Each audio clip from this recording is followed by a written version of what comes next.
আমি সফল না, আমি আমার ক্যালিবার অনুযায়ী খেলতে পারি নাই। যখনই ভাইয়ের সাথে দেখা হয় সিএ বাংলাদেশে অফিসে যাওয়া হয় মাঝে মধ্যে, তো ওখানে গেলে ভাইয়ের সাথে লং টাইম আড্ডা দেওয়া হয়।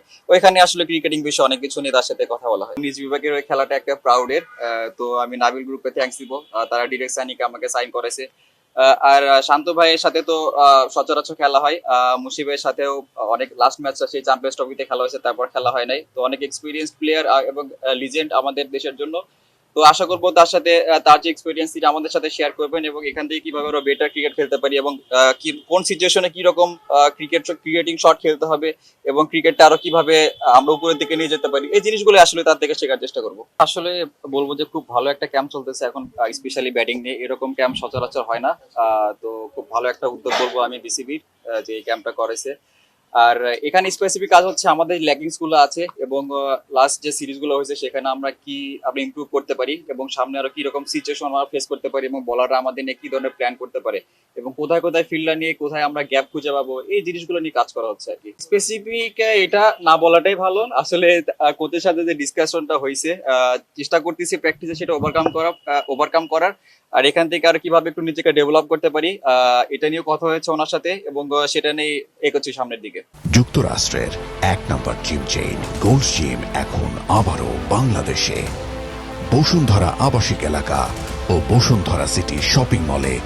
অবশ্যই দেখেন, আমি যে সিনিয়র প্লেয়ারকেই কাছে পাই না কেন, তার থেকেই আমার পার্সোনাল যে ক্রিকেটিং আমার যেগুলো সমস্যা হয় ম্যাচে কিংবা কোন সিচুয়েশনে আমি আউট হচ্ছি বেশি এবং অনেক সময় সেট হয়ে আমি আউট হয়ে যায়, এই জিনিসগুলো তাদের সাথে ডিসকাস করি এবং তারা কিভাবে এখান থেকে ওভারকাম করছে এর আগে সেই জিনিসটা শেখার চেষ্টা করি।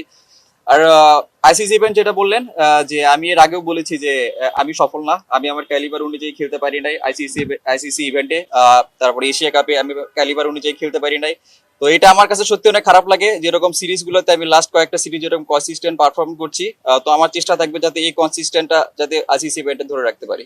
না, কখনো এরকম ভাবে চিন্তা করি না কখনো। তারপরে আর কি সোশ্যাল মিডিয়ায় দেখেছি যে এরকম একটা তার সাথে এই মিলটা রাখা হয়েছে, বাট এরকম কোনো ইন্টেনশন ছিল না আমার। হয়তোবা সাকসেস হবো কিংবা নাও হইতে পারি, সেটা নিয়ে আমি অরিড না, বাট আমার চেষ্টা থাকবে যাতে আমি কনসিস্টেন্ট পারফর্ম করতে পারি এখানে। আসলে দেখেন, সবাই তো চায় যে এরকম একটা মাইলস্টোন অ্যাচিভ করতে। তো সবারই চেষ্টা থাকে, সব ব্যাটসম্যানরাই চায় যে কোনো না কোনো 50 অথবা যে 100 যে কোনো একটা মাইলস্টোন অ্যাচিভ করতে। বাট এটা হয়তো বা শুরু থেকে একদম হুট করে হয়ে যাবে না, এটার জন্য প্রসেস আছে। তো যদি কোনোদিন ভালো শুরু পাই ইনশাল্লাহ চেষ্টা করবো কিভাবে জিনিসটা ফিনিশ করার। ম্যাক্সিমাম দুইটা সিরিজের লাস্টে চিটাগাং খেলা হয়েছে T20, ওখানে দেখবেন যে প্রি উইকেট ছিল।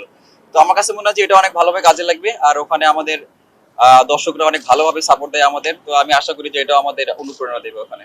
এইরকম আসলে না, আপনি যখন দেখবেন যে তিন ডিপার্টমেন্টে আমরা যেদিন ভালো করতে পারবো সেদিন কিন্তু যে কোনো টিমকে আমরা বিট করতে পারবো। তো আমার কাছে মনে হয় যে টপ অর্ডার, মিডল অর্ডার এবং লোয়ার অর্ডার যেদিন আমরা ভালোভাবে ক্লিক করতে পারবো, সবার যদি কন্ট্রিবিউশন থাকে ভালো, তাইলে মনে হয় যে কোনো কিছু করা সম্ভব এখানে। আইপিএল পরে কিন্তু আমরা এরকম ক্যাম্প করার সুযোগ পাবো না, সেই জন্য আসলে আগে এরকম একটা ক্যাম্পের আয়োজন করা হয়েছে, যেটা আমাদের জন্য একটা পজিটিভ একটা জিনিস।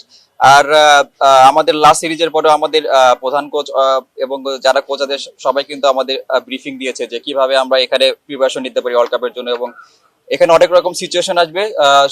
এই সিচুয়েশন গুলো আমরা কিভাবে ওভারকাম করবো এখান থেকে, যেটা আমাদের ওয়ার্ল্ড কাপে কাজে লাগতে পারে। তো এই জিনিসগুলো নিয়ে কথা হয়েছে সবার সাথে, যেহেতু আমরা লাস্ট সিরিজটা খুব ভালোভাবে শেষ করতে পারছি। তো আশা করি যে ওয়ার্ল্ড কাপে যখন আমরা যাবো এখান থেকে আমরা নতুন ভাবে শুরু করতে পারবো।